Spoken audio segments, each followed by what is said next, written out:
সুপ্রিয় দর্শক শ্রোতা, পৃথিবীতে চলছে তৃতীয় বিশ্বযুদ্ধের চূড়ান্ত দামামা। ইরান ইসরায়েল চলছে পাল্টাপাল্টি হামলা। ইতিপূর্বেই ইরান হামলায় ইসরায়েলে 150টি যুদ্ধক্ষেত্র বিনষ্ট। পাল্টা হামলা চালাচ্ছে ইসরায়েল, ডিপোতে হামলা চালাচ্ছে ইসরায়েল। এদিকে মধ্যপ্রাচ্যের ইসরায়েলি ঘাঁটিতে হামলা চালাবে ইরান। সুপ্রিয় দর্শক শ্রোতা, মুসলিম ইরানের সাথে একত্রিত হয়েছে গোটা মুসলিম বিশ্ব।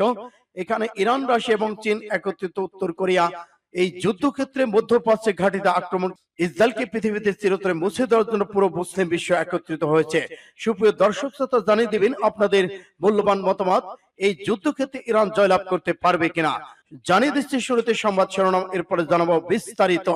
1 ঘন্টায় 10টি ইসরায়েলি বিমান ঘাঁটি ধ্বংস করেছে ইরান। আরো থাকছে, মধ্যপ্রাচ্যের যুদ্ধ বিমান সহ বিভিন্ন সামরিক সরঞ্জাম মোতায়েন করেছে যুক্তরাষ্ট্র। আর জানিয়ে দিব, ইসরায়েলে ইরানের ভয়াবহ হামলায় নিহত 7, আহত শতাধিক। ইসরায়েলে আর্মির রেডিওর বার্তা, রাতে আবার বড় হামলা চালাবে ইরান। এদিকে ইরান ইসরায়েল সংঘাত বন্ধে ঘণ্টাব্যাপী ট্রাম্প পুতিনের প্রণালাপ। এবার ভয়ঙ্কর হামলায় জ্বলছে তেল আবিব ও জেরুজালেম। এদিকে ইসরায়েলের হামলায় তেহরানের তেলের ডিপোতে আগুন। এবং সর্বশেষে জানিয়ে দেব, নেতানিয়াহুর বাসভবনে ভয়ঙ্কর বোমা হামলা চালালো ইরান। এতক্ষণ শুনছিলেন সংবাদ শিরোনাম, এখন বিস্তারিত। তবে অনুরোধ থাকবে, এই ভিডিওটিতে একটি লাইক দিন এবং কমেন্টস করে জানিয়ে দিন আপনি কোন জেলা থেকে বা কোথা থেকে আমাদের সাথে যুক্ত রয়েছেন। ইসরায়েল, ফিলিস্তিন, লেবানন, ইরান যুদ্ধের সর্বশেষ গুরুত্বপূর্ণ আন্তর্জাতিক আপডেট বাংলা সংবাদ হাতে পেতে চ্যানেলটি সাবস্ক্রাইব করে আমাদের সঙ্গেই থাকুন। ধন্যবাদ। 1 ঘন্টায় 10টি ইসরায়েলি বিমান ধ্বংস করেছে ইরান। মাত্র 1 ঘন্টায় ইসরায়েলের 10টি যুদ্ধবিমান ভূপাতিত করার দাবি করেছে ইরান। দেশটির সামরিক বাহিনীর সূত্রে এ খবর দিয়েছে মেহর নিউজ এজেন্সি। ইরানের খাতামাল আম্বিয়া আপ্রকাশ প্রতিরক্ষা ঘাঁটি কমান্ডার মেহর নিউজ জানিয়েছে, শেষ 1 ঘন্টার ব্যবধানে তারা দখলদার ইসরায়েলের 10টি সামরিক বিমান ধ্বংস করে দিয়েছে। তবে এ বিষয়ে বিস্তারিত জানা যায়নি। ইসরায়েলের পক্ষ থেকে কোনো বার্তা আসেনি। দাবিকৃত বিমানগুলো আসলে যুদ্ধবিমান, ড্রোন নাকি নজরদারি চালানো বিমান, সে বিষয়ে স্পষ্ট কোনো কিছু জানায়নি। তবে এই ঘটনার পর কোনো ঘোষণা দিয়ে ইসরায়েলে ব্যাপক হামলা চালায় ইরান। এতে অন্তত 20 জন আহত হয়েছেন, যাদের একজনের অবস্থা খুবই গুরুতর। ইসরায়েলের জরুরি পরিষেবা এমডিএ জানিয়েছে, হাইফা শহরের পাশে ইরান থেকে নিক্ষেপ করা ক্ষেপণাস্ত্রের আঘাতে 5 জন আহত হয়েছেন এবং গ্যালিলিও এলাকায় একটি দোতলা ভবনে 14 জন আহত হয়েছেন। তবে মেডিসিস দাবি করেছে, ইসরায়েলের উত্তরাঞ্চলে ইরানের ছোড়া মিসাইলে 1 জন মারা গেছেন। একই দাবি করেছে ব্রিটিশ গণমাধ্যম বিবিসি। মধ্যপ্রাচ্যের যুদ্ধবিমান সহ বিভিন্ন সামরিক সরঞ্জাম মোতায়েন করেছে যুক্তরাজ্য। উত্তেজনা বাড়ার মধ্যপ্রাচ্যের যুদ্ধবিমান সহ বিভিন্ন সামরিক সরঞ্জাম মোতায়েন করেছে যুক্তরাজ্য, এমনটা জানিয়েছেন দেশটির প্রধানমন্ত্রী কিয়ার স্টারমার। গতকাল শনিবার কানাডায় গ্রুপ অফ 7G সম্মেলনে যাওয়ার সময় সাংবাদিকদের সঙ্গে আলাপ করে এই কথা বলেন তিনি। রোববার এক প্রতিবেদনের তথ্য জানায় কাতার ভিত্তিক সংবাদ মাধ্যম আল জাজিরা। কিয়ার স্টারমার বলেছেন, যুদ্ধবিমান সামরিক সরঞ্জামগুলো আঞ্চলিক জরুরি সহায়তা দিতে মধ্যপ্রাচ্য পাঠানো হচ্ছে। প্রধানমন্ত্রী এক মুখপাত্র জানান, গত শুক্রবার সকালে এই অঞ্চলের পরিস্থিতি অবনতির দিকে যায়। বিষয়টি স্পষ্ট হলে ব্রিটিশ বাহিনী প্রস্তুতি নেওয়া শুরু করে। যুক্তরাজ্যের ঘাঁটি থেকে অতিরিক্ত জ্বালানি সরকারের সরবরাহকারী বিমান পাঠানো হয়েছে। এছাড়া আরো যুদ্ধবিমান পাঠানো হবে। এদিকে ইরান ও ইসরায়েলের উত্তেজনা বিষয়টি নিয়ে সৌদি যুবরাজ মোহাম্মদ বিন সালমানের সঙ্গে ফোনে কথা বলেছেন ব্রিটিশ প্রধানমন্ত্রী স্টারমার।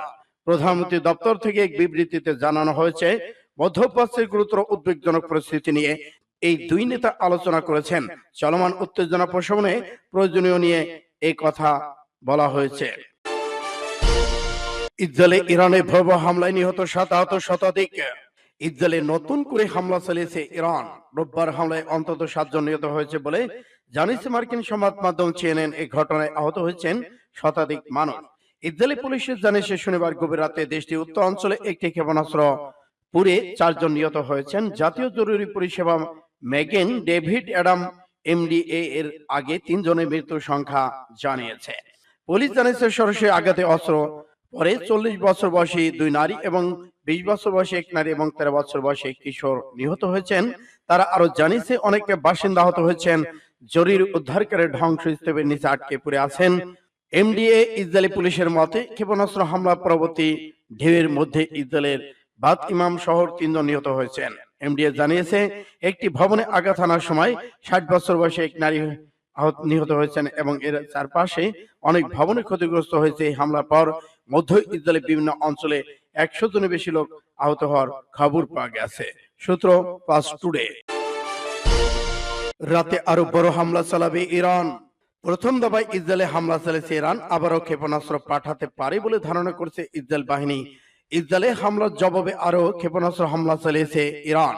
এতে অন্তত 20 জন আহত হয়েছেন, যাদের একজন অবস্থা খুবই গুরুতর। ইসরায়েল জরুরি পরিষেবা এমডি জানিয়েছে হাইফা শহরের পাশে ইরান থেকে নিক্ষেপ করা ক্ষেপণাস্ত্রের আঘাতে 5 জন আহত হয়েছেন এবং গালিলিও এলাকায় একটি দোতলা ভবনের 14 জন আহত হয়েছেন। তবে মেডিসিয়া দাবি করেছে ইসরায়েলের উত্তরাঞ্চলে ইরানের ছোড়া মিসাইল এতে অন্তত 13 জন আহত হয়েছেন। প্রাথমিকভাবে ইসরায়েলি বাহিনী দেশটির নাগরিকদের নিরাপত্তার আশ্রয় ছেড়ে যাওয়ার কথা বলেছিল। ইসরায়েলি বাহিনীর পক্ষ থেকে জানানো হয়েছে ইরানের ক্ষেপণাস্ত্র হামলা শেষ। এদিকে একটি সূত্রে বলতে জানিয়েছে তেহরান রাতেই আবার হামলা চালাবে। ইরান দ্রুতই হামলার প্রস্তুতি নিচ্ছে বলে গোয়েন্দা সূত্রে খবর পেয়েছে ইসরায়েল। ইরানের অফিসিয়াল নিউজ এজেন্সি ইরনা জানিয়েছে ইসরায়েলের বেশ কয়েকটি শহরে টার্গেট করা হামলা চালাচ্ছে ইরানিয়ান ফোর্স। ইরনা জানিয়েছে এটি ক্ষেপণাস্ত্র নিক্ষেপকারী ড্রোনের সাহায্যে একটি হাইব্রিড আক্রমণ। ইসরায়েলের উত্তরাঞ্চলে উপকূলীয় শহর হাইফা এবং পাশের শহর তামরান ইরানি ক্ষেপণাস্ত্র আঘাত এনেছে বলে জানিয়েছে ইসরায়েলি টেলিভিশন চ্যানেল। এখন পর্যন্ত হতাহতের কোন নিশ্চিত তথ্য পাওয়া যায়নি। উদ্ধারকারীরা দল ঘটনাস্থলে পৌঁছেছে। দেশটির বিভিন্ন শহরে সাইরেন বেজে উঠেছে এবং ইসরায়েলের আতঙ্কে রয়েছে। সূত্র ইন্ডিয়া টুডে। ইরান ইসরায়েল সংঘাত বন্ধে ঘণ্টাব্যাপী ট্রাম্প পুতিন ফোন আলাপ। ইরান ইসরায়েল সংঘাত বন্ধে শনিবার মার্কিন প্রেসিডেন্ট ডোনাল্ড ট্রাম্পকে ফোন করে রাশিয়ার প্রেসিডেন্ট ভ্লাদিমির পুতিন। এই সময় ইরানের বিরুদ্ধে ইসরায়েলি সামরিক অভিযানের নিন্দা জানান তিনি। সেই সাথে অনাকাঙ্ক্ষিত পরিস্থিতিতে উত্তরণের বিষয়ে আলোচনা করেন মার্কিন প্রেসিডেন্ট ডোনাল্ড ট্রাম্প। শনিবার বার্তা সংস্থা রয়টার্সে এক প্রতিবেদন উঠে আসে তথ্য ফোনালাপের ব্যাপ্তি ছিল প্রায় 50 মিনিট। ক্রেমলিনের শীর্ষ পররাষ্ট্রনীতি বিষয়ক উপদেষ্টা ইউরি উশাকভ সাংবাদিকদের জানান ভ্লাদিমির পুতিন ইরানের বিরুদ্ধে ইসরায়েলের সামরিক অভিযানের নিন্দা জানিয়েছেন এবং সংঘাতের সম্ভাব্য বৃদ্ধি সম্পর্কে গুরুতর উদ্বেগ প্রকাশ করেছেন। সেই সাথে যুদ্ধের ফলে মধ্যপ্রাচ্যের পরিস্থিতি অপ্রত্যাশিত পরিস্থিতি হতে পারে বলে মন্তব্য করেছেন তিনি। এদিকে ট্রাম্প তার পক্ষ থেকে মধ্যপ্রাচ্যের ঘটনাবলীকে অত্যন্ত উদ্বেগজনক বলে উল্লেখ করেছেন। এ সময় দুই নেতা বলেন তারা ইরানের পারমাণবিক কর্মসূচি নিয়ে আলোচনার পথে ফিরে আসার সম্ভাবনা উড়িয়ে দিচ্ছেন না। অপরদিকে রাষ্ট্রীয় সংবাদ মাধ্যম আরআইএ অনুসারে ইউক্রেন সম্পর্কে পুতিন মার্কিন প্রেসিডেন্টকে বলেছেন রাশিয়া 22 জুনের পর ইউক্রেনের সাথে আলোচনা চালিয়ে যেতে প্রস্তুত রয়েছেন। ফোন আলাপে ট্রাম্প সংঘাতের দ্রুত সমাধানের জন্য তার আগ্রহে পুনর্ব্যক্ত করেছেন বলেও জানানো হয়েছে। সূত্র ইন্ডিয়া টুডে। জ্বলছে তেল আবিব ও জেরুজালেম। ইসরায়েলি আর্মি রেডিও এক সূত্রের বরাতে জানিয়েছেন তেহরান রাতেই আবার হামলা চালাবে, তবে ইসরায়েলি বাহিনীর জনগণকে বাসায় ফেরার আশ্বাস দিয়েছিল। রোববার রাত প্রথম হামলার কয়েক ঘন্টা পর আবার ক্ষেপণাস্ত্র ছুড়ল ইরান। তাতে জ্বলছে দেশটির গুরুত্বপূর্ণ দুই শহর তেল আবিব ও জেরুজালেম। বার্তা সংস্থা রয়টার্স জানিয়েছে নতুন করে আরেক দফা আক্রমণ করবে ইরান। তেল আবিব ও জেরুজালেমের বেশ কয়েকটি জায়গায় আগুন দেখা গেছে। কয়েকটি জায়গায় একের পর এক বিস্ফোরণ হয়েছে, তবে এখনো হতাহতের খবর পাওয়া যায়নি। ইসরায়েলি রিপোর্টার হেকিমাতার সোশ্যাল মিডিয়া অ্যাকাউন্টে বলেছেন তেল আবিব ভয়াবহ বর্ণনা। বেশ কিছু বড় ধরনের বিস্ফোরণ ঘটেছে।